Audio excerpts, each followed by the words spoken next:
యాకోబును ఒక ఆశీర్వాదకరమైన వ్యక్తిగా మార్చింది ఈ సంపూర్ణ రాత్రి ప్రార్థన కూడిక. మన ఆత్మీయ జీవితం ఎదగాలంటే సంపూర్ణ రాత్రి ప్రార్థనలో నలగాలి. ఎవరైతే బాగా నలపబడతారో వారి జీవితం చాలా ఆశీర్వాదకరంగా మలచబడుతుంది.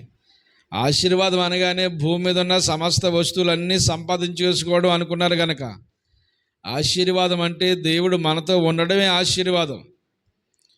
పౌలు గారి జీవితంలో ఎంతో బలహీనత పొమ్మని అనేక మార్లు ప్రార్థిస్తే దేవుడు అన్నాడు, ఆ బలహీనత కొరకు నువ్వు ఆలోచన చేస్తావేంటి, నా కృప నీకు తోడుగా ఉన్నది అని ప్రభు సెలవిచ్చాడు. 121వ కీర్తనలో చాలా విలువైన ఆశీర్వాదాలు దాగి ఉన్నాయి. 20వ కీర్తన నుంచి 120వ కీర్తన నుంచి 134వ కీర్తన వరకు కూడా ఇవి యాత్ర కీర్తనలు అంటారు. సుమారుగా 15 కీర్తనలు ఉంటాయి. ఈ 15 కీర్తనలు కూడా మన ఆత్మీయ ఎదుగుదలకు ఎంతో ఉపయోగకరమైనవి. యాత్ర అనగానే మీకు చెప్పాను గతంలో, చుట్టుపక్కల ప్రదేశాల్లో ఉన్న ప్రజలందరూ కూడా ఇశ్రాయేలీలు అని పిలువబడుతున్న ప్రతి వారు కూడా సంవత్సరానికి ముమ్మారు యెరూషలేము యొక్క మందిరానికి వచ్చి, ఆ వచ్చే సమయంలో ఏ ప్రాంతంలో ఉన్నా వీళ్ళు ఏ కీర్తనలు ధ్యానం చేస్తారంటే, ఈ యొక్క 120 కీర్తన నుంచి 134వ కీర్తన వరకు ఈ కీర్తనలు, ఈ మధ్యలో ఉన్న కీర్తనలు ఎక్కువగా ధ్యానం చేస్తారు. యెరూషలేము అనేది అది ఒక ఎత్తైన పర్వతాల మీద కట్టబడిన ఒక అద్భుతమైన సుందరమైన పట్టణం యెరూషలేము అనేది. యెరూషలేమునకు ఎక్కి వెళ్ళిపోయే సమయంలో, వెళ్ళడానికి సమీపిస్తున్న సమయంలో ఈ మధ్యలో చాలా మజిలీలు ఉంటాయి. వాళ్ళకి చాలా మజిలీలు. ఈ మజిలీలో ఆగిన ప్రతి చోట కూడా ఈ కీర్తన చదువుకొని ఆధ్యాత్మికంగా వారు బలపరచబడి దేవుని మందిరానికి వెళ్ళిపోవడానికి తగిన ఒక మానసికంగా వారు సిద్ధపరచబడి దేవుని సన్నిధానంలో బలపరచబడడం కొరకు ఈ కీర్తనలు ఎక్కువగా వాళ్ళు ధ్యానిస్తూ ఉన్నారు. ఒక వచనం చదువుదాం. ద్వితీయోపదేశ కాండము 16వ అధ్యాయము 16వ వచనం. ఏటికి 3 మార్లు అనగా పొంగని రొట్టెల పండుగలోను, వారముల పండుగలోను, పర్ణశాల పండుగలోను నీ దేవుడైన యెహోవా ఏర్పరచుకున్న స్థలమున నీ మగవారందరూ ఆయన సన్నిధిని కనబడవలను. నీ మగవారందరూ కూడా ఆయన సన్నిధిలో కనబడాలి. ఎక్కడెక్కడ ఏటికంటే సంవత్సరానికి ముమ్మారు పర్ణశాల పండుగలోను, వారముల పండుగలోను, అలాగే పొంగని రొట్టెలు పండగల్లో ఏ ఒక్కరు కూడా అసలు ఎవరు వారి పనుల నిమిత్తమై ఉండిపోకూడదు. అందరూ కూడా సంవత్సరానికి 3 మార్లు దేవుని యొక్క సన్నిధానానికి రావాలి. వారు ఏ దేశంలో ఉండి, ఏ ప్రాంతంలో ఉండి, ఎక్కడెక్కడ ఉన్నా కానీ ఇశ్రాయేలుకి అది ఒక కట్టడ. మోషే ధర్మశాస్త్రంలో ఉన్న ఆజ్ఞ. ఈ ఆజ్ఞను వారు తూచా తప్పగా ఖచ్చితంగా ప్రతి వారు పాటించాలి. దేవుని సన్నిధానంలో అలాంటి తీర్మానం కలిగి వారు సంవత్సరానికి 3 మార్లు దేవుని యొక్క సన్నిధికి వారు ఖచ్చితంగా రావాలి, ఏ ప్రాంతంలో ఉన్నా కానీ. అయితే ఈ వస్తున్న సందర్భాల్లో ఏ కీర్తన ధ్యానం చేస్తారని చెప్పాను, ఈ యాత్ర కీర్తనలు. అందుకని 120 కీర్తన దగ్గర చూడండి, యాత్ర కీర్తనలు అని ప్రారంభించబడి మరలా 134వ కీర్తన వరకు కూడా ఏమనుంది, యాత్ర కీర్తనలు అని ఉన్నాయి. యాత్ర కీర్తనలు కనుక ఎక్కువగా ఈ యాత్ర కీర్తనలు ధ్యానం చేస్తూ ఉన్నారు కనుక వారి ఆత్మీయ ఎదుగుదల కొరకు, వారి జీవిత ఆశీర్వాదం కొరకు, వారు మానసికంగా బలపరచబడడం కొరకు, అన్ని విధాలుగా బలం పొందుకోవడానికి ఈ కీర్తనలు ఎక్కువగా ధ్యానం చేస్తూ ఉంటారు. అయితే ఈ రోజున మనం ధ్యానించబోతున్న కీర్తన ఏంటో తెలుసా? ఈ 121వ కీర్తన. దేవునికి మహిమ కలుగునుగాక. ఈ 121వ కీర్తన చాలా ఆశీర్వాదకరమైంది. ఈ 15 కీర్తనలకి ఒక మూల వచనం ఉందండి. ఈ 15 కీర్తనలకి ఒక మూల వచనం, అది 122వ కీర్తన 1 నుంచి 4 వచనాలు. యెహోవా మందిరమునకు వెళ్ళెదమని అనినప్పుడు నేను సంతోషించి తిని, యెరూషలేమా మా పాదములు నిల్చుచున్నవి. ఆ యెరూషలేమా, బాగుగా కట్టబడిన పట్టణము వలె నువ్వు కట్టబడి ఉన్నావు. ఇశ్రాయేలీయులకు నియమింపబడిన శాసనమును బట్టి యెహోవా నామమునకు కృతజ్ఞతాస్తుతులు చెల్లించుటకై వారి గోత్రములు, యెహోవా గోత్రములు అక్కడికి ఎక్కి వెళ్ళెను. యెహోవా గోత్రములు, వారి గోత్రములన్నీ కూడా అక్కడికి ఎక్కి వెళ్ళెను. యెహోవా మందిరమునకు జనులు వెళ్ళేదమని అన్నప్పుడు నా హృదయం ఎంతో నేను సంతోషించి తిని. అంటే ఎందుకో తెలుసా? మా యెరూషలేమా, మా పాదములు నీ గుమ్మములో నిలుచున్నవి. అది బాగుగా కట్టబడిన పట్టణము, చాలా సుందరమైన పట్టణము. ఈ గోత్రాలన్నీ కూడా అక్కడికి ఎక్కి వెళ్ళిపోవడం. అందుకని ఈ యాత్ర కీర్తనలకి ఒక అనుభవం ఉంది, ఎక్కు వెళ్ళుట. అందరూ చెప్పండి ఏంటది? ఎక్కు వెళ్ళుట. ఎక్కడికి ఎక్కు వెళ్ళుట? దేవుని యెరూషలేములో ఉన్న దేవుని మందిరమునకు ఎక్కుపోవడానికి ఈ కీర్తనలు వారికి చాలా బలమనిస్తాయి.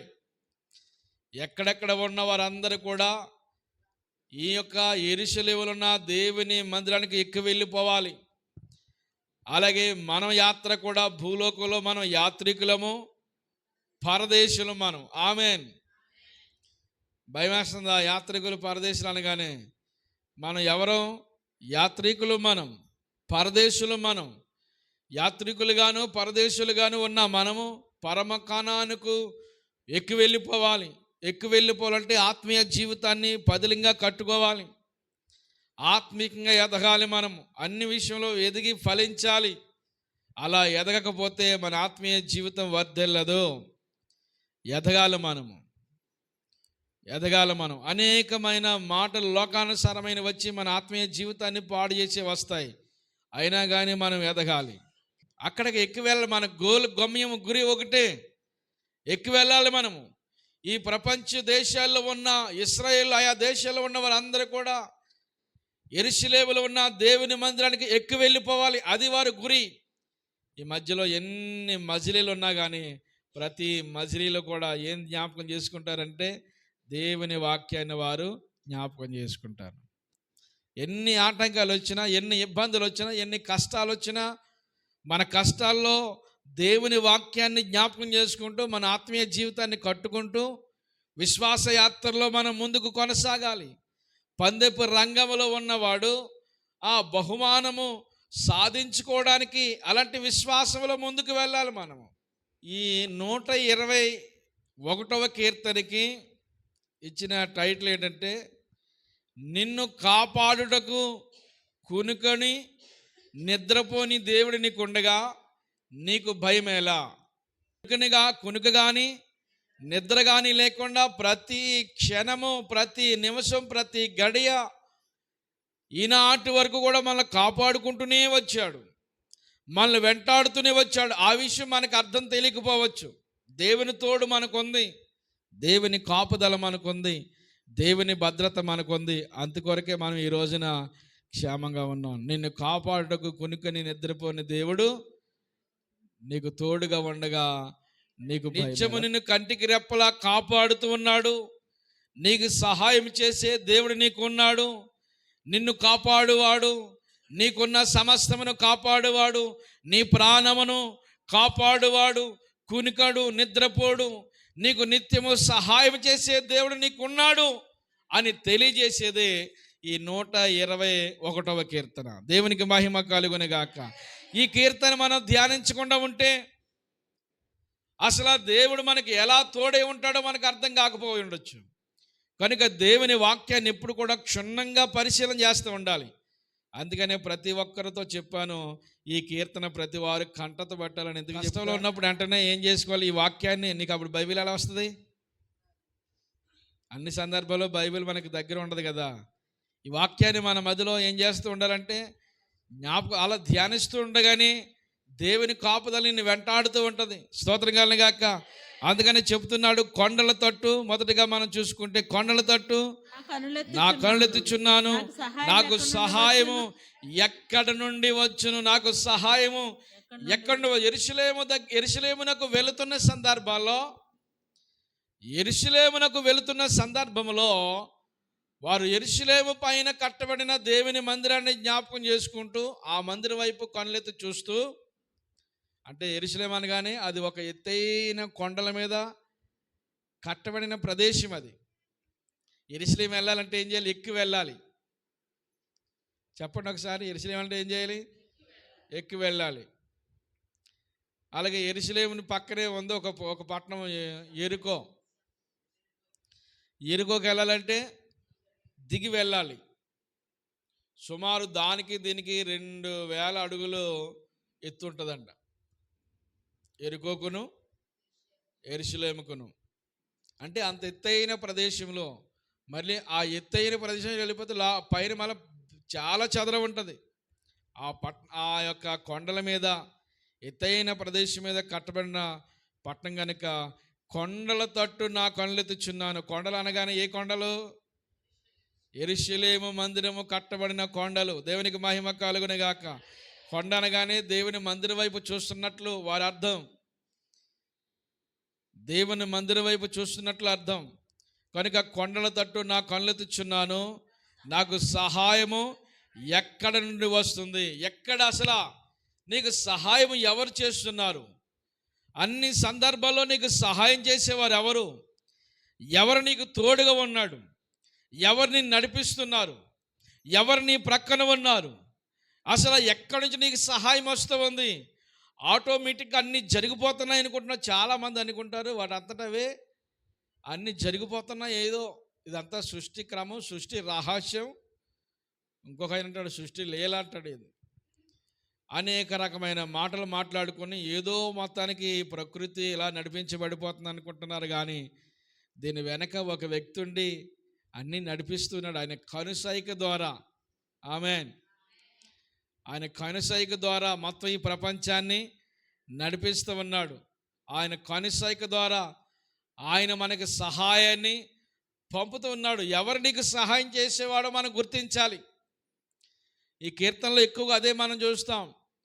దేవుడు ఏ రీతిలో నీకు సహాయం చేస్తుంది? ఎవరు ఈ రోజున ఎవరు మనల్ని కాపాడుతున్నారో, ఎవరు సహాయం చేస్తున్నారో, ఎవరు మన జీవితాన్ని ఈ రీతిలో నడిపిస్తున్నారో అర్థం తెలుసుకోలేని కన్ఫ్యూజన్లో చాలామంది కనబడవచ్చు. సహాయం ఎక్కడి నుంచి వస్తుంది? యెహోవా వల్లనే నాకు సహాయం కలుగుతుంది. ఆయన భూమి ఆకాశములను సృజించినవాడు. ఎవరి నుండి వస్తుంది సహాయము? యెహోవా వల్లనే సహాయం వస్తూ ఉంది. ఆయన ఎవరైనా ఆయన ఏం చేశాడు? ఆ దేవుడు అని పేరు పెట్టాం కదా మనం.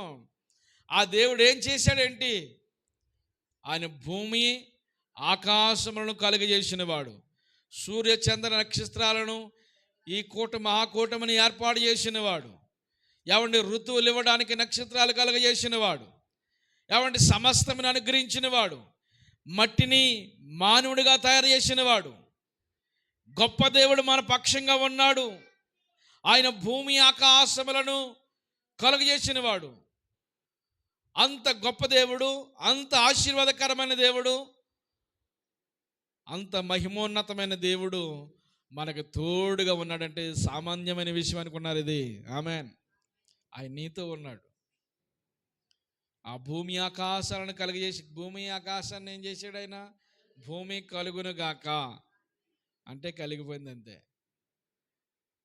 భూమిలో ఉన్న సమస్తమును ప్రతి మొక్కలను భూమి మొలిపించును గాక అన్నాడంతే. దేవునితో ప్రత్యేకంగా మన అవసరతలన్నీ వివరించుకోవాలండి, చెప్పాలి. ఎలాంటి ఆసక్తితో, ఒక అద్భుతమైన ఆసక్తితో ప్రభు సన్నిధిలో మన అవసరతలు చెప్పుకోవాలి. ఈ రాత్రి నా దేవుని సన్నిధిలో నా అవసరతలన్నీ చెప్పుకునే అవకాశం నాకు దొరికింది. ఆయన నాకు సహాయకుడిగా నాకు ఉన్నాడు అనే ఒక గొప్ప ధీమాగా మనం ఉండాలి. దేవునికి మహిమ కలుగును గాక. నిత్యము సహాయం చేసే దేవుడికి మనకు సహాయం చేయవాడు. ఈ ప్రపంచంలో ఆయన మాత్రమే సహాయం చేయవాడు. ఎవరో నీకు సహాయం చేసేవారు లేరు. అసలు ఈ లోకములో ఉన్న దేవుళ్ళు అని పిలువబడుతున్న వారు ఎవరైనా కానీ ఎప్పుడైనా నీకు ఏం కావాలో అడుగు, అది ఇస్తానని అన్నారు అసలు? మన దేవుడు ఒక మాట అన్నాడండి, అడుగుడి నీకు ఇయ్యబడును అన్నాడు. ఆమె అడిగితే నీకు ఏం చేస్తాడు? ఆయన ఇస్తాడు. ఏం చేస్తాడు? ఏమిస్తాడు? ఏమైనా ఇస్తాడు. అడిగింది ఇస్తాడు. అది ఏమిస్తాడు? అడిగింది ఇస్తాడు. అడగడానికి ఎంత ఆసక్తి చూపాలి? అడిగేటప్పుడు నీకు ఒక అవసరం, అడిగేటప్పుడు చాలా ఆసక్తిగా ప్రభుతో చెప్పగలగాలి. నా అవసరం, నా ప్రభుతో ఈ రాత్రి నీకు ఏ అవసరం ఉండొచ్చు, ఏ ప్రతికూలత ఉండొచ్చు, ఏ అక్కర ఉండొచ్చు, అది ప్రభు సన్నిధానంలో అడగాలి. అడగడం అంటే, చూడు ప్రభువా, నాయన నా పరిస్థితుల్లో నన్ను ఇలాగ అంటున్నారు, ఏదో ఇలా లేపైతే అనకూడదు.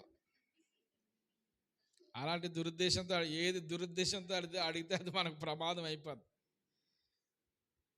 నీ ఆశీర్వాదం కొరకు, ప్రజల ఆశీర్వాదం కొరకు ఏది అడిగిన ఇస్తాడు.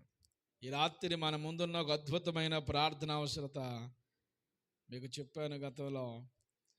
మార్చి 1వ తేదీ ఛత్తీస్గఢ్ రాష్ట్రంలో రేపేది. మరి దాని ప్రతికూలతలన్నీ దేవుడు మార్చివేయాలి. స్తోత్రం కలిగాక. ఈ రాత్రి మనకు ప్రార్థన అవసరత అదే ఉంది. తర్వాత మళ్ళీ రేపు ప్రార్థన గురించి కొన్ని విషయాలు మీకు తర్వాత ప్రార్థన అయిపోయి చెప్తాను. కనుక మన జీవితంలో దేవుని ఆశీర్వాదం కొరకు, దేవుని సన్నిధానంలో మనకున్న అవసరతల కొరకు, మన వ్యక్తిగతంగా పోరాడుతున్న పరిస్థితుల గురించి దేవుని సన్నిధానంలో మనము అడిగితే ప్రభు ప్రతిది కూడా దేవుడు ఇస్తాడు. ఏ ఆశ అయితే ఉందో, ఏ అక్కర అయితే ఉందో, ఏ సమస్య అయితే ఉందో. ఏమండి, ఇశ్రాయేలీయులు యాత్ర చేస్తూ ఉండగా ఈ కీర్తన చదువుకుంటూ విశ్వాసంలో ఎంతో బలపరచబడిపోతూ ఉండేవారు. చాలా బలం పొందుకుంటూ ఉండేవారు ఈ కీర్తన చదువుకున్నప్పుడు. యెహోవా వల్లనే నాకు సహాయం కలుగుతూ ఉంది, ఆయనే నన్ను కాపాడువాడు, ఆయనే నాకు సహాయం చేసేవాడు, ఆయన భూమి ఆకాశములను కలుగజేసిన వాడు, సృజించిన వాడు, ఇంత గొప్ప దేవుడు, ఇంత ఆశీర్వాదకరమైన దేవుడు, ఇంత అద్భుతమైన దేవుడు నా పక్షంగా ఉండగా నాకు ఇంకా భయమేలా అని ఒక ధీమాలో లాస్ట్కి వారు ఆ స్థితికి వస్తూ ఉండేవారు. ఒక సామాన్యమైన సాదా సీదైన విశ్వాసం కాదు. దేవుని సన్నిధికి వచ్చినప్పుడు ప్రగాఢమైన విశ్వాసం ప్రభు సన్నిధిలో మనం కనపరచాలి. ఏ ఫీలింగ్స్ మనం పెట్టుకోకూడదు. ఇంకా కేవలం ప్రభు మనమే. Amen, amen. ప్రభు మనమే ఉండాలి. ఇంకా మధ్యలో మనం ప్రభుతో డైరెక్ట్గా మన అవసరతలన్నీ ప్రభుతో చెప్పుకుంటూ ఉండాలి. చెప్పుకునే అద్భుతమైన అవకాశము ఈ యాత్రలో, ఈ భూమిలోకంలో మనం విశ్వాస యాత్రలో ఉన్న మనము పరలోకానికి వెళ్ళడానికి ఒక అద్భుతమైన అవకాశం దేవుడు మనకి ఇస్తూ ఉన్నాడు. మన ఎదురున్న బహుమానాన్ని లక్ష్యంగా పెట్టుకోవాలి, కానీ వెనకాల కలుగుతున్న ఈ అవమానాలు అన్నీ మనం లక్ష్యం చేయకూడదు. ఎదుటున్న బహుమానాన్ని మనం లక్ష్యంగా పెట్టుకోవాలి. దేవునికి మహిమ కలుగును గాక. అందరూ దేవుని స్తోత్రం చెబుదాం. 96వ కీర్తన చూడండి. 96వ కీర్తన 4వ వచనము. యెహోవా మహాత్మ్యము గలవాడు, ఆయన అధిక స్తోత్రము పొందదగిన వాడు, సమస్త దేవతల కంటేను ఆయన పూజనీయుడు. ఆయన పూజనీయుడు. యెహోవా ఎలాంటి వాడు అంటే మహాత్మ్యము గలవాడు. ఆయన అధిక స్తోత్రము పొందదగిన మహాత్మ్యము కలిగిన దేవుడు. అంటే చాలా గొప్ప దేవుడు, చాలా ఆశీర్వాదకరమైన వాడు, మహిమోన్నతమైన దేవుడు. అలాంటి అద్భుతమైన దేవుడు మనకు దొరికాడండి. అసలు దేవుడు మనకు దొరకడానికి మనం ఏ త్యాగం చేశాం? భూలోకంలో ఏ వెల చెల్లించాం? ఏమన్నా వెల చెల్లించావా? ఏ వెల చెల్లించలేదు. దేవుడు మనకు పరిచయం అయ్యాడు. దేవుడిని నమ్ముకునే అధికారం, అవకాశం, అద్భుతమైన కృప ప్రభు మన పట్ల చూపించారు. ఆయన మనకి దేవుడిగా దొరకడమే మనం చేసిన గొప్ప భాగ్యం. అది మనకి గొప్ప భాగ్యం. మనం అంటాం ఎలాగోలాగా ఆయన పట్టుకోతండి, ఎలాగోలాగా ఆయన పట్టుకోతండి అంటాం. ఆయన పట్టుకోవాల్సినంత అవసరం ఆయనకి ఏమీ లేదు. మనమే ఆయన్ని పట్టుకోగలగాలి. మనమే ఆయన్ని వెంబడించాలి, మనమే దేవుని మీద ఆధారపడాలి. చాలామంది దేవుని మీద కోపగిస్తారు. అసలు దేవుని మీద కోపగించడానికి దేవునికి మానవునికి అసలు ఏమైనా టాలీ అవుద్దా? దేవుణ్ణి తిట్టేవారు ఉంటారు, దేవుని నేరస్తునిగా చూసేవారు ఉంటారు. కనుక దేవుని మీద అసలు ఎంత మాట వేయడానికి మనం అసలు సరిపోలేం. కనుక దేవుని మీద ఆధారపడే వ్యక్తిగా ఉండాలి. అంత గొప్ప దేవుడు, అంత ఆశీర్వాదకరమైన దేవుడు, మహాత్యము కలిగిన దేవాతి దేవుడు మనకు ఉండడము, ఆయన సన్నిధానంలో ఆయన తండ్రి అని మనం పిలవడం మనకి ఎంత ఆశీర్వాదం. అది ఆ దేవుణ్ణి తండ్రి అని పిలిచే అవకాశం దేవుడు మనకి ఇస్తున్నాడు. స్తోత్రం కలిగాక అందరూ స్తోత్రం చెప్పండి. హల్లెలూయా. ఈ ప్రపంచానికి ఆయన ఒక దిక్కై ఉన్నాడు. ఆయనకంటే పెద్దది గొప్పదేముంది ఈ లోకంలో? ఆయన్ని తండ్రి అని పిలిచే అవకాశం దేవుడు మనకి ఇచ్చాడంటే ఎంత ఆశీర్వాదం అది. ఆయన తండ్రి అని పిలుచుకునే గొప్ప భాగ్యాన్ని ప్రభు మనకి ఇచ్చాడు. ఆయన భూమి ఆకాశములను సృజించినవాడు, ఆయనే మనకి సహాయం చేస్తూ ఉన్నాడు. అంత అద్భుతమైన దేవుడు. ఈ కీర్తన చదువుకుంటూ ఎంతో ఆదరించబడుతూ ఉండేవారండి. ఇక మూడవ వచనంలోకి వెళ్తే చదవమ్మా. ఆయన నీ పాదములను తొట్టిల్లనియ్యుడు. ఆయన ఏం చేస్తాడో చెబుతున్నాడు. ఆయన నీ పాదములను తొట్టిల్లనివ్వడు, నిన్ను కాపాడువాడు కునుకడు. ఆయన నీ పాదాలు ఏం చేయడంటండి? ఆయన తొట్టిల్లనివ్వడు. ఆమేన్, ఆమేన్. ఏ పాదాలు? మన పాదాలు. నీ పాదాలు ఎప్పుడు కూడా తొట్టుపాటు పడవు, తడబడనివ్వడు, కృంగిపోనివ్వడు, కృషించిపోనివ్వడు, బలహీన పడిపోనివ్వడు. దేవునికి స్తోత్రం కలిగాక. అనేకులను నడిపించే ఒక బలమైన పాదాలుగా, లేకపోతే ఒక బలమైన పునాదులుగా దేవుడు మనల్ని మారుస్తానని ప్రభు మాట్లాడుతున్నాడు. నీ పాదాలు ఎప్పుడు కూడా తొట్టిల్లనివ్వడని ప్రభు చెప్తున్నాడు. నీ పాదాలు తొట్టిల్లనివ్వడు, నిన్ను కాపాడువాడు కునికడు, నిద్రపోడు. ఇందాక చెప్పాను కదా, జారి పడిపోవడానికి అనేకమైన అవకాశాలు ఉన్నాయి. ఏమండి? పడిపోవడానికి, కృంగిపోవడానికి. కానీ అన్నిటిలో ఇశ్రాయేల్ కలిగిన ప్రతి ఆపద నుండి దేవుడు వారిని తప్పించుకుంటూ వచ్చాడు. ఈ రోజున నిన్ను నన్ను మనందరిని ఆయన తప్పిస్తాడు. నీ పాదాలు ఎప్పుడు కూడా తొట్టుపాటు పడినవాడు, నిన్ను కాపాడువాడు కునికడు అంట. ఆమేన్. అప్పుడు కొనిపాట్లు మనకి ఎన్ని కొనిపాట్లు. కూర్చుంటే కూర్చుని కొనిపాట్లు పడిపోతారు అదెట్టు. కానీ పోనీ పడుకుని కొనిపాట్లు పడితే బాగుండు. కూర్చుని కొనిపాటు. మా తాతలా ఒక ఆయన ఉండేవాడు. ఆయన కూర్చున్న చోట అలా పడుకుని ఉండిపోయేవాడు. మిమ్మల్ని చూస్తుంటే అలా కూర్చొని కొనిపాట్లు పడుతుంటే నాకు అది జ్ఞాపకం వస్తా ఉంది. కూర్చుని కొనిపాట్లు పడచ్చా? పక్కన అగ్నిగుండం ఉంటే ఏం చేస్తావు? కొనిపాట్లు పడి ఊగి అందులో పడిపోతావు. అయ్యో పడిపోతే నా సహోదరుని లేకపోతేనే వస్తుంది అనుకున్న పక్క ఆవిడ వస్తే ఆవిడ కాలిపోతే అని ఆవిడ రాదు. కనుక మన దేవునికి ఏమీ లేదు అని అంటే కునుకుపాటు లేదు. ఆమేన్. ఎవరి కొరకు ఆయన కంటి మీద కునుకు లేదనుకుంటున్నారు?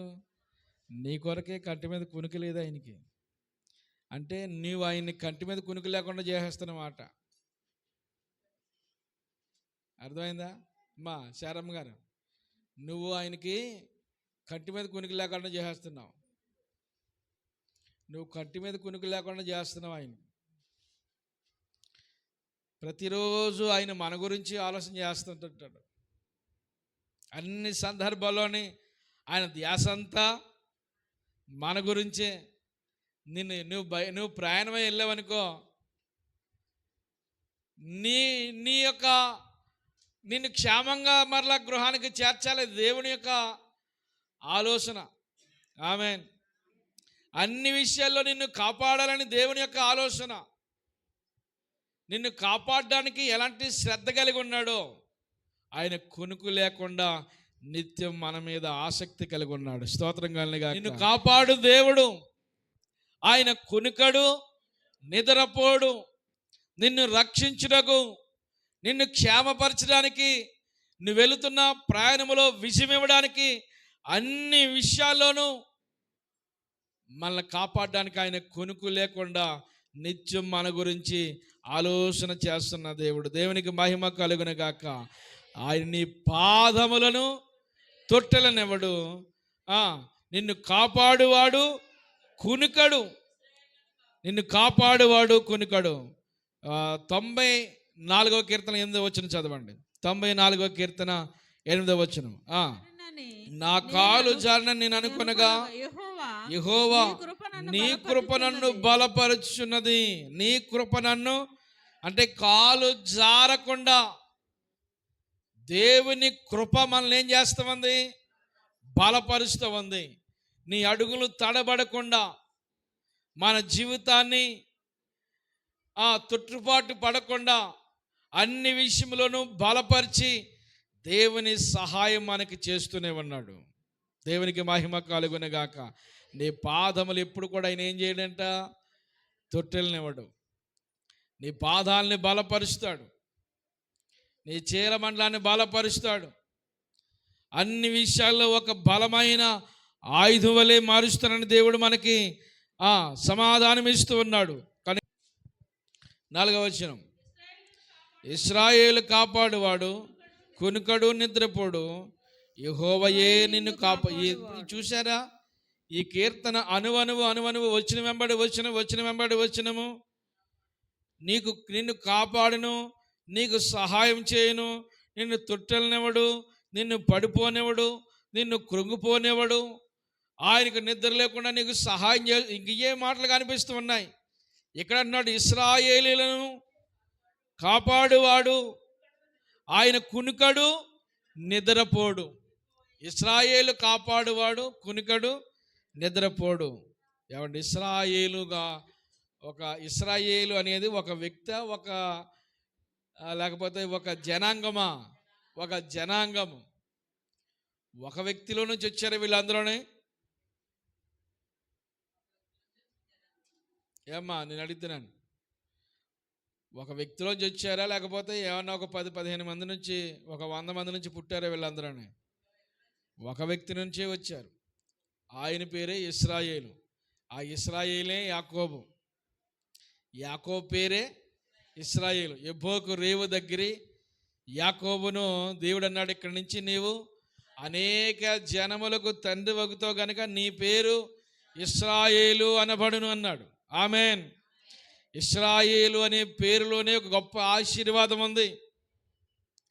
ఇశ్రాయేలు అనే పేరు అంటే భూప్రపంచంలోనే ఆశీర్వదించబడిన పేరు అది. కనుక ఇశ్రాయేలును కాపాడువాడు, నిన్ను ఒక ఆశీర్వాదకరమైన వ్యక్తిగా మార్చడానికి, నిన్ను బలహీనమైనట్లుగానో తెగులుతో నింపాలనో, ఒక సామెతగా భూలోకంలో మనం బ్రతకాలనో, విలువలేని వ్యక్తిగా ఉండాలనో దేవుని ఉద్దేశం కాదమ్మా. నిన్ను ఒక బలమైన సైన్యముగా దేవుడు మార్చాలని. స్తోత్రం కలుగునుగాక. ఒక గొప్ప స్థాయిలో నీవు ఉండాలి. అనేకులకు మనం ఒక మాదిరికరమైన జీవితాన్ని కలిగి ఉండాలని దేవుడు ఆశిస్తూ ఉన్నాడు. ఇశ్రాయేలును కాపాడు దేవుడు, ఆయన కునికడు నిద్రపోడు. అసలు ఆయనకి ఏ రోజున అసలు నిద్రే లేదంటండి. అసలు ఈ మాట నేను ధ్యానిస్తున్నప్పుడు చాలా వేదన అయింది. ఏంటయ్యా, మనం పగల పడుకుంటాం, రాత్రి తనితీర పడుకున్నాం, మరలా అవకాశం దొరికితే చాలు లాగేస్తూ ఉంటాం, మనం మరలా పడుకుంటాం. ఏమండి, మా వాడికి నిద్ర అంటే చాలా ఇష్టం అండి. ఎంత ఇష్టమో అసలు. నిద్ర లేని వారు ఎవరైనా ఉంటారా? నిద్ర లేకపోతే చచ్చిపోతాం మనం. వేడి చేస్తుందా నిద్ర లేకపోతే? ప్రయాణం వెళ్ళగలమా? నీ కళ్ళు చూడగలమా? ఇంకా డొప్పలు అయిపోతాయి కళ్ళు. ఏమండి, అమ్మ ఇంకెందుకు పని చేయి? ముఖం చూడలేము. నీ ముఖం ఇంకా నిద్ర లేకపోతే రికవర్ అవ్వలేము మనం. బాడీ మళ్ళీ రిలీఫ్ అవ్వదు. రేపటి దినానికి మరలా వర్క్ చేసుకోవడానికి, మన పనులు చేసుకోవడానికి మనకి శక్తి ఉండదు. నిద్ర లేకపోతే శక్తి కోల్పోతాం. దేవుడు చూడండి, ఎంత ఈ మాటలు అబద్ధం అనుకుంటున్నారా? అసలు నిన్ను కాపాడు దేవుడు, అసలు నిద్రేపోడంటండి. దేవునికి మహిమ కలుగునగాక. ఎందుకు? నిన్ను కాపాడడానికి, మీ కుటుంబాన్ని కాపాడడానికి, మీ పిల్లలని ఆయన కాపాడుతానంటున్నాడు. మీ తర్వాత తరాల్ని కూడా కాపాడుతున్నాడు. ఎంతవరకు కాపాడుకుంటూ వచ్చిన దేవుడు ఇక ముందు కూడా నిన్ను కాపాడుతాడు. ఇంత శ్రద్ధ మన మీద దేవుడు చూపాలంటే మరి మనం ఏ రీతిలో ఉండాలి? దేవునికి ఏ రీతిలో ఉండాలి? ఈరోజు ఇర్మియా గ్రంథము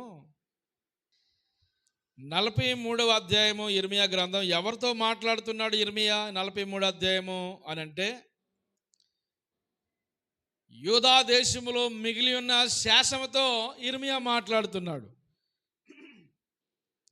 ఆ 42వ అధ్యాయంలో మిగిలి ఉన్న శాస ప్రజలందరూ కూడా, శాసనం కలిగిన వారు, శాసనం అంటే మిగిలిన వారు అందరూ కూడా ఇర్మియా దగ్గరికి వచ్చి, నీ దేవుడైన యెహోవాకు మమ్మను గురించి మొరపెట్టండి, మొరపెడితే ఆయన ఏం చెప్తాడో అదే మేము చేస్తామని ఇర్మియాను బ్రతిమలాడుకున్నారు.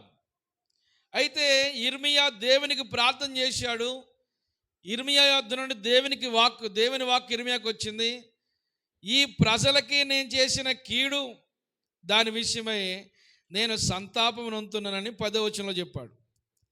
42వ అధ్యాయంలో ఈ ప్రజల నిమిత్తమే నేను చేసిన కీడుని బట్టి నేను సంతాపం పడుతున్నాను. నిజంగా ఈ ప్రజల్ని నేను పాడు చేయలేని కాదు. ఇగో మిగిలి ఉన్న మీరైనా కానీ నా మాట వింటే మీ జీవితాలు బాగుపడతాయి. మిమ్మల్ని పెళ్ళగించగా మిమ్మల్ని నాటెదను, మిమ్మల్ని పెళ్ళగించను, మిమ్మల్ని నాటుతాను, మిమ్మల్ని మరలా పడగొట్టగా మిమ్మల్ని కడతాను, మీకు మరలా పూర్వ వైభవం ఇస్తాను. అటు ఏ రాజుకి, అసలు మీరు బబులోను దేశపు రాజుకి కూడా మీరు భయపడదు, మీరు ఉన్న చోటనే నిలబడి ఉండండి అని ఇర్మియాకు వచ్చిందండి వాక్కు. ఇర్మియాకు వాక్కు వస్తే ఇర్మియా మరలా ప్రజల దగ్గరికి వెళ్ళి చెప్పాడు, మీరు నన్ను ప్రార్థన చేయమని దేవుని దగ్గరికి పంపించారు కదా. దేవుని దగ్గరికి పంపిస్తే దేవుడి దగ్గర నుంచి వచ్చిన వాక్కు ఏంటంటే, ఇక్కడే మీరు ఉండండి, మీ జీవితాలను మరలా తిరిగి బాగు చేస్తాను, మరలా మీ దేశంలో మిమ్మల్ని నాటుతాను, మిమ్మల్ని పెళ్ళగించేయను, మిమ్మల్ని పడగొట్టను, నిలబెడతాను, మిమ్మల్ని మరలా ఆశీర్వాదకరంగా నేను చేస్తానని దేవుడు చెప్తున్నాడని ఇర్మియా ప్రజల దగ్గరికి వెళ్ళి చెప్పారు. మరి ఇప్పుడు ఈ ప్రజలు ఇర్మియా మాట వినాలి కదా.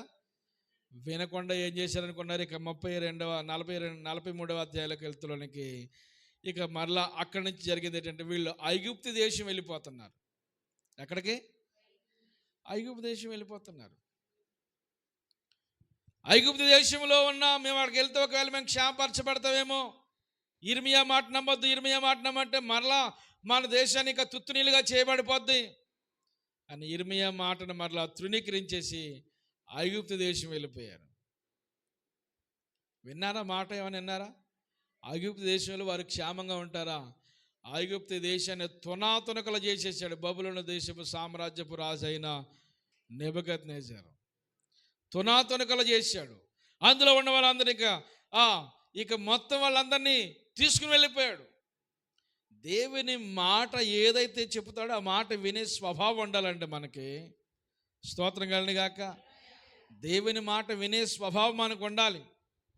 దేవునికి విధేయత చూపాలి. దేవుని దగ్గర మనం ఏ మనవి చేస్తామో ఆ మనవికి దేవుడు ఏం చేస్తాడంటే జవాబు ఇస్తాడు. జవాబు ఇచ్చినప్పుడు మనం దేవుని మాటకు కట్టుబడి ఉండాలి. నా మాట మీరు వినకపోవడం బాల్యం నుండి మీకు వాడుక అయిపోయింది అంటున్నాడు. వాడుక దేవుని మాట వినకపోవడం, దేవుని మాటకి విధేయత చూపకపోవడం, దేవునికి వ్యతిరేకంగా నడవడం, మన ఆత్మీయ జీవితాలు పాడు చేసుకోవడం, ఇదంతా దేవునికి నచ్చని విషయంగా కనబడుతూ ఉంది. కనుక దేవుని మాట వినాలి. ఇశ్రాయేలును దేవుడు ఏం చేస్తూ ఉన్నాడు? కాపాడువాడు. ఎప్పుడు వాడిని విడిచిపెట్టాడు? అసలు ఎప్పుడు విడిచిపెట్టలేదు వాళ్ళని. వీళ్ళే దేవుణ్ణి విడిచిపెట్టి వెళ్ళిపోతూ ఉండేవారు. దేవుడు ఎప్పుడైతే వారి జీవితం నుంచి తప్పుకున్నాడో అనేక రకమైన ప్రమాదములు, ఆపదలు, భయంకరమైన నష్టం ఆ ప్రజల మీదకి వస్తూ ఉండేవి. దేవుణ్ణి విడిచి వెళ్ళిపోయిన ప్రజలుగా మనం ఉండకూడదు. దేవునితో మనం మమేకం అవ్వాలి.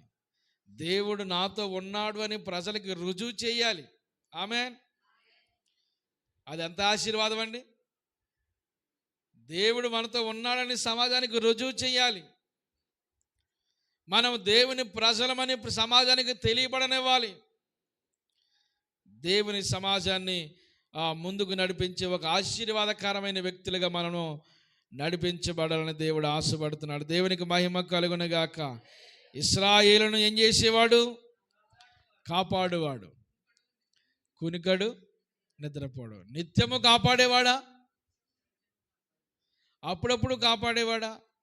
నిత్యము కాపాడేవాడు, నిత్యము సహాయం చేస్తూ ఉండేవాడు. పౌలు గారి గురించి ఇందాక జ్ఞాపకం చేశాను. పౌలు గారికి వచ్చిన బలహీనతల్లో నా బలహీనత నుండి విడుదల చేయని దేవుని అడిగినప్పుడు పౌలు గారి గురించి దేవుడు అన్నాడు, నా కృప నీకు చాలు. బలహీనతలోనే నా కృప అత్యధికంగా నేను నీపై చూపుతాను. ఆమేన్. బలహీనతలు వచ్చినా ఆ బలహీనతల్లోనే దేవుని కృప నీకు ఖచ్చితంగా ఉంటుందని పౌలు గారికి చెప్పడం జరిగింది. పౌలు గారికి వచ్చిన ఆపదలు ఎన్నమ్మా? అన్ని ఆపదలు కాదు. ఒక ఆపద గురించి చెప్తాను. ఒకరోజు సముద్రంలో ప్రయాణం చేస్తూ ఉంటుంటే నడి సముద్రంలో వాడ బద్దలైపోయింది. వాడ మునిగిపోయే పరిస్థితి రాబోతే సరుకులన్నీ అందులో పారేశారు. అయినా కానీ వాడ ఒడ్డుకి చేర్చడానికి కష్టమైపోయింది. వాడ పగిలిపోయింది. ఒక రాత్రి పగలు కూడా సముద్రంలో ఉండిపోయారు.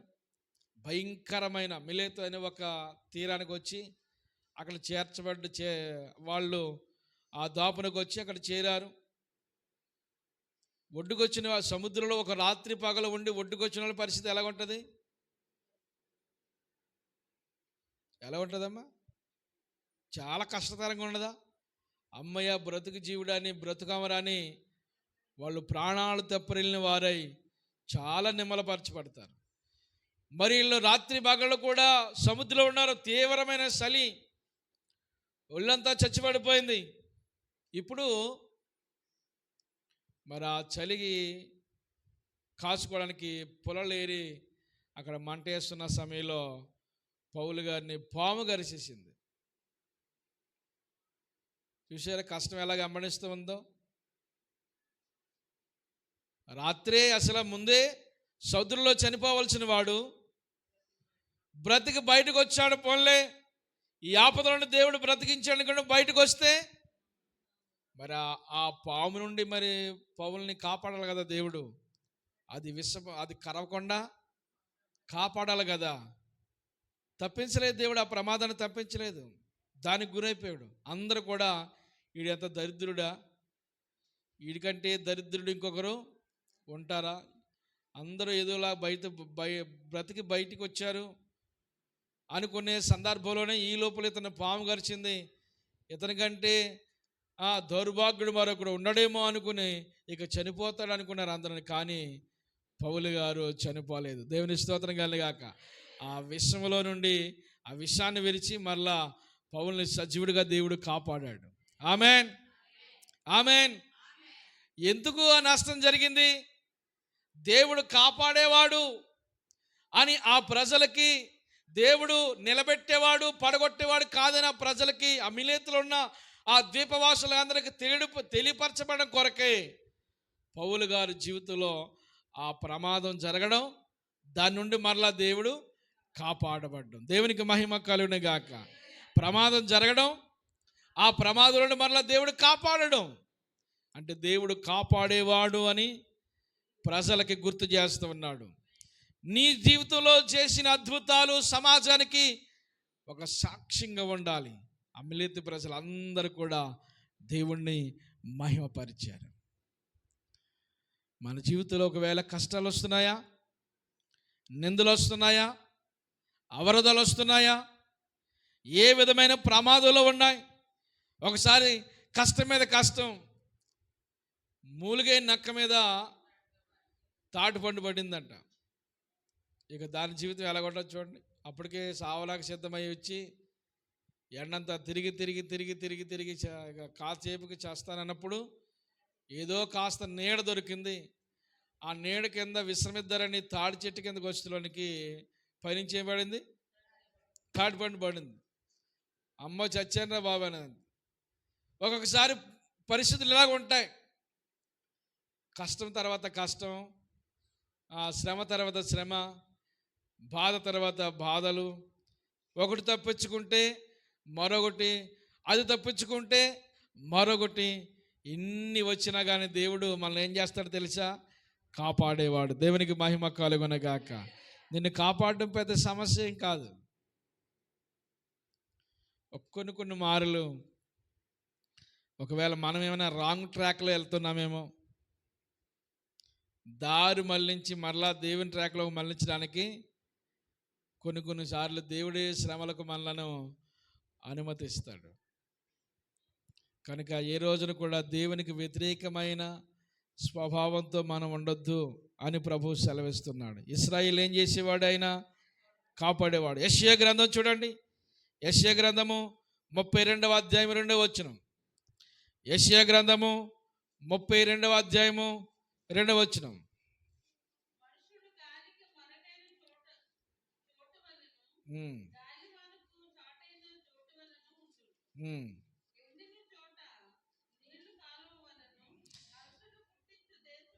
ఎండిన చోట నీటి కాలువల వలెను, అలసట పుట్టించు దేశమున గొప్ప బండ నీడవలెను ఉండెను. దేవునికి మహిమకు అనుగుణగాక.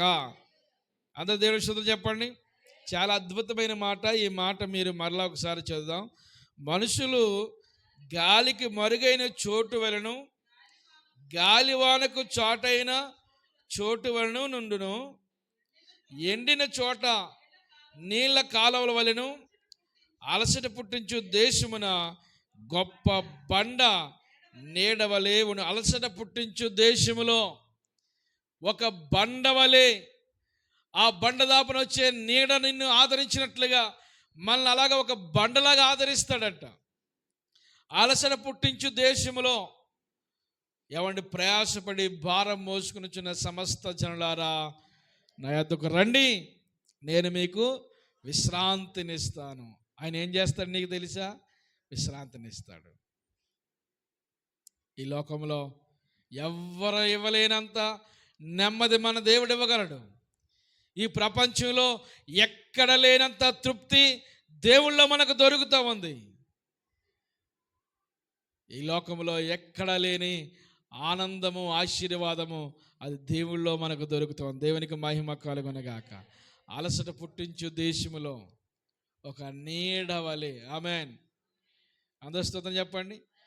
నీడవలే అలసట పుట్టించు దేశంలో మనం ఒక ఆశీర్వాదకరమైన వ్యక్తిగా ప్రభు మన జీవితంలో ఉండాలని దేవుడు ఆశిస్తున్నాడండి.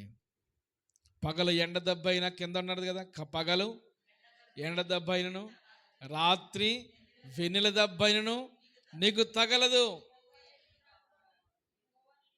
యెహోవా ఏం పగలు ఎండ దెబ్బ అయినా, పగలు ఎండ దెబ్బ అయినా, రాత్రి వెన్నెల దెబ్బ అయినా నీకు తగలదు. యెహోవాయే నిన్నేం చేస్తూ ఉన్నాడు? కాపాడువాడు. నీ కుడి ప్రక్కన ఆయన నీకు నీడ. ఆమేన్. ఆమేన్ చెప్పండి. నీ కుడి ప్రక్కన ఎలాగుంటాడు ఆయన? నీడ. అవసరమా కాదా మనిషికి? చాలా భయంకరమైన ఎండ. అలాంటి ఎండలో ఒక 2-3 గంటలు ఎండలో కాలి కాలి కాలి కాలి కాలి కాలి ఒక చల్లటి ప్రదేశంలోకి వెళ్ళామనుకోండి, ప్రాణం ఎంత నిమ్మలపరచబడుతుంది. లీగమ్మ ఏమైనా తింది కానీ అంటే ఇంకేం తినము మనకి అక్కడ. ఆ పొజిషన్లో ఉండమ్మ కొంచెం ప్రాణం ముందు, ప్రాణం చల్లబడి, ప్రాణం నిమ్మలపరచబడి అంటాం. అలసట పుట్టించి దేశంలో నీకు ఎలాగుంటాడంట? ఆయన నీడవలే ఉంటాడు. ఆమేన్. నీడగా ఉండి నీకు ఆశ్రయమిస్తాడు. అందుకని ఆయన దాపుకు మనం రావాలి. ఆయన రెక్కల కింద, ఆయన రెక్కల కిందకి రావాలి. ఏ అపాయము రాకుండా యెహోవాయే నిన్నేం చేస్తూ ఉన్నాడు? కాపాడును. పగలు ఎండ దెబ్బైనను, రాత్రి ఎనిల దెబ్బైనను నీకు తగలదు. పగలు ఎండ దెబ్బైనా, పగలు ఎండ దెబ్బ, రాత్రి ఎనిల దెబ్బ నీకు తగలదు. దేవుడికి ఏం చేస్తాడు?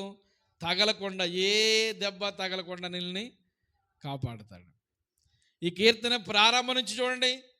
కాపాడును, కాపాడును, దేవుడు నీతో ఉన్నాడు అని చెప్పేదే ఈ కీర్తన. నీవు భయపడద్దు, దేవుడు నిత్యము నీకు నీడలా వెంటాడుతూ ఉన్నాడు. అన్ని సందర్భాల్లో నీకు సహాయం చేస్తూ ఉన్నాడు. నీ కుడి ప్రక్కన, నీ ఎడవ ప్రక్కన, నీ ముందు, నీ వెనుక, పైనుంచి వచ్చే ఆపద, రాబోతున్న ఆపదలు, ఇవన్నీ కూడా దేవుడు తప్పిస్తూ ఉన్నాడు. దేవునికి అసాధ్యమైనది ఏమీ లేదండి. అందుకని నీకు ఏ కష్టమైన మనుషులు ఎవరితో చెప్పకమ్మా సహోదరి, మనుషులు ఎవరితో చెప్పకు. నీ అవసరతలన్నీ ప్రభుతో చెప్పు. ఒక ప్రత్యేకమైన సమయాన్ని పెట్టుకుని మన అవసరతలన్నీ ప్రభుతో చెప్పుకోవాలి. చెప్పిన అవసరతను బట్టి చింతించకూడదు. మరలా ఏ అవసరత అయితే ప్రభువుకు చెప్పామో మనకేముండకూడదు? చింత.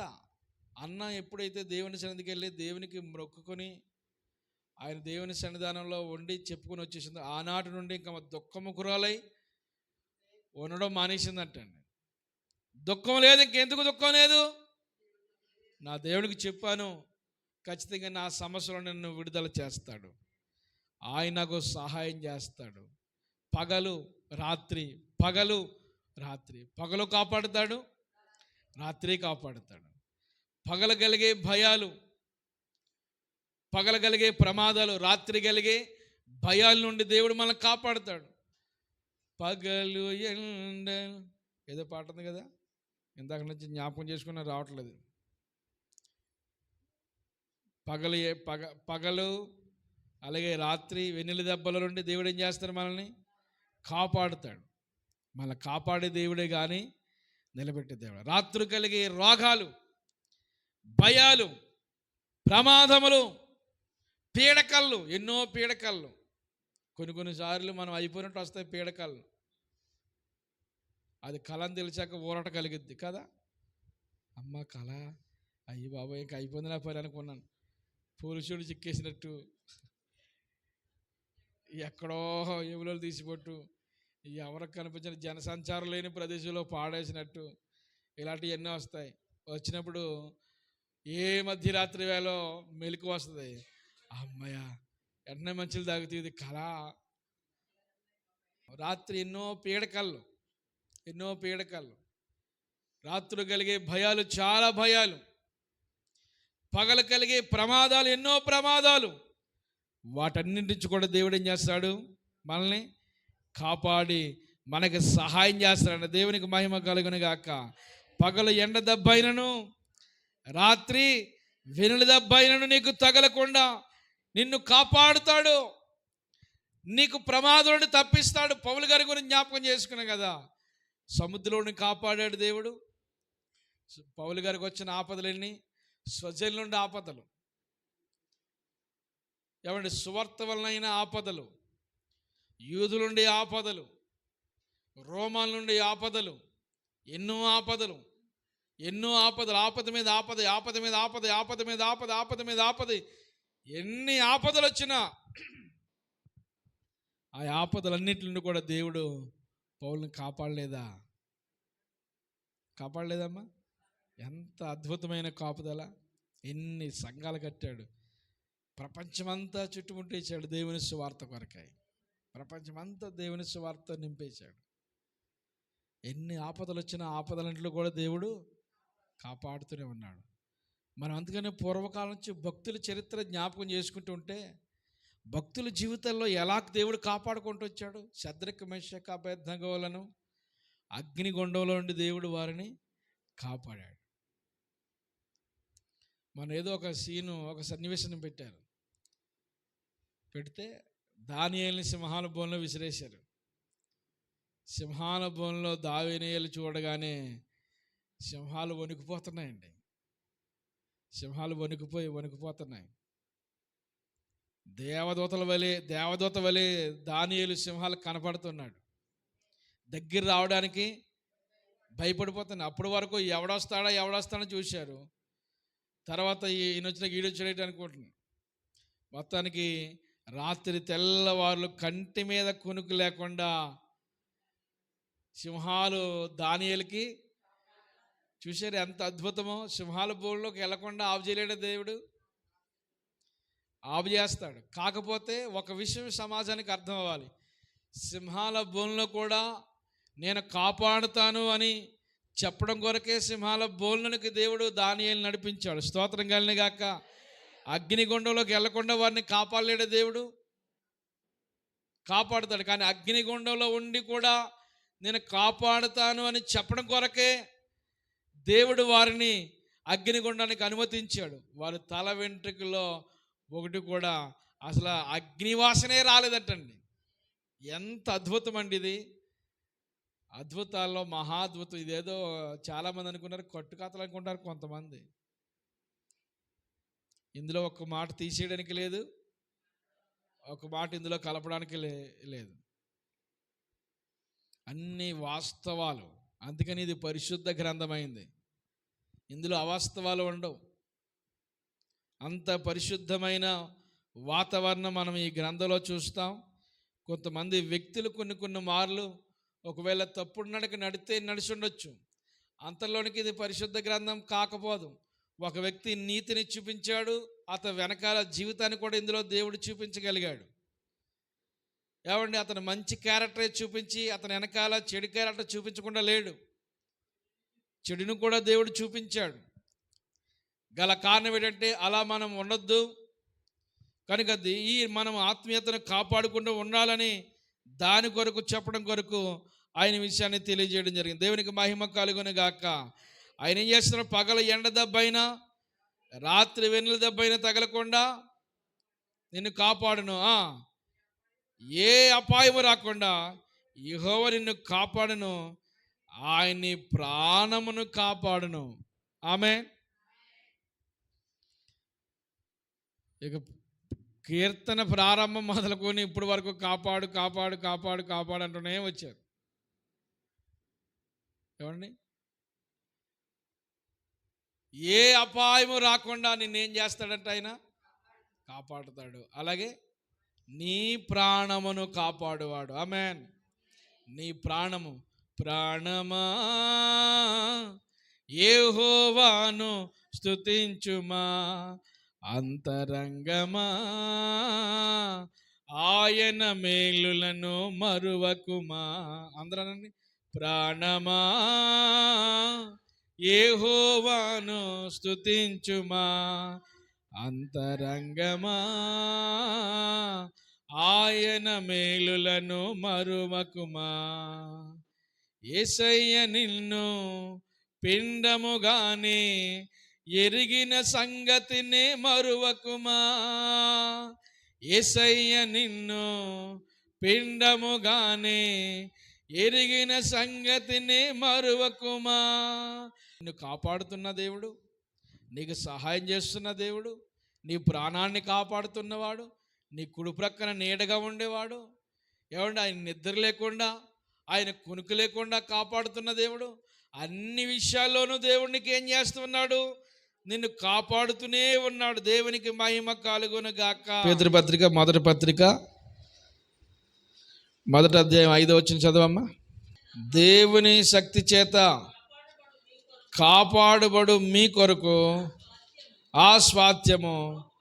దేవునికి మహిమ కలుగునగాక. ఇక్కడ నిన్ను కాపాడు. అర్థమైందా? ఆ వాక్యంలో ఉన్న అంతర్భావం అర్థమైందా? కడవరి కాలమందు బయలుపరచబడుటకు సిద్ధముగానున్న రక్షణ మీకు కలుగునట్లు విశ్వాసము ద్వారా దేవుని శక్తి చేత కాపాడబడు మీ కొరకు ఆ స్వాస్థ్యము పరలోకమందు భద్రపరచబడి ఉన్నది. ఆమేన్. కాపాడబడుతున్న, ఇంతవరకు కాపాడిన దేవుడు, ఎంతవరకు సంరక్షించిన దేవుడు, ఎంతవరకు నడిపించిన దేవుడు నిన్ను కాపాడి నీ స్వాస్థ్యాన్ని పరలోకమందు దేవుడు దాన్ని భద్రపరిచి ఇక్కడున్న మనల్ని పరలోకానికి ఆకర్షిస్తూ ఉన్నాడు. స్తోత్రం కలిగిన గాక. పరలోకానికి నిన్ను చేర్చాలని, పరలోకానికి నిన్ను నడిపించాలని ఇశ్రాయేలు ప్రజలేమో కనానుకు ప్రయాణం వెళ్తే మన ప్రయాణం ఎక్కడికి? పరమ కనానుకు. మన ప్రయాణం ఎక్కడికి? పరమ కనానుకు. పరలోక యాత్రలో మనం ఉన్నాం. యాత్ర చేయు మార్గాలు వారికి అతి ప్రియములు అంటాడు.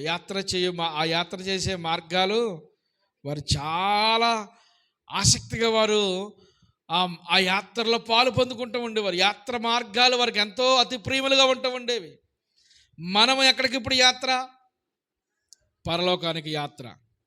ఈ పరలోక యాత్రలో ఈ యాత్రలో మనం ఎంతో ఆసక్తిగాను, ఉత్సాహంగాను, సంతోషంగాను నడిపించబడాలి. దేవునికి మహిమ కలుగునుగాక. కష్టాలలో ఆనందం, కన్నీటిలో ఆగండి. కష్టాలలో నేనంటే